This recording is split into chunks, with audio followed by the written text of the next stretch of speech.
मग ते गट होईल थोडा. सगळ्यांचे घे. बैलांची नाव सांग रे. दोन्ही बैलांचे नाव. याची शिवा हां आणि याचं इस्तू. इकडे मडीला काय असतं? मडीला एक इच्छा होती बैल घेतल्यापासून हां का बैल देवाच्या दारात आला पाहिजे ना. आता आपण प्रत्येक महिन्याला येतो ना. हां हां तर आमची एक इच्छा होती सर्वजण म्हणले ग्रुपमधले की एकदा आपल्याला बैल आणला पाहिजे.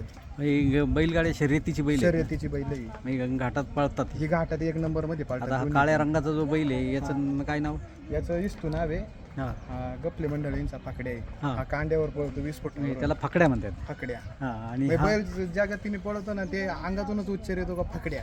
हां हां हा. आणि हा आपल्यावाला आहे हा. शिवा नाव आहे त्याचं. शिवा. हा. याला दुसरं काय टोपण नाव?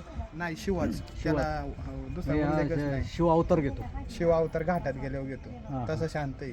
तसं एका शांत. जणाने धरायचा हा. एक जण आपला चालणार घेऊन त्याला तू काहीच नाही करीत. पण एकदा घाटात गेल्यावर मग तो 4 जणांना ऐकत नाही. हां हां हा.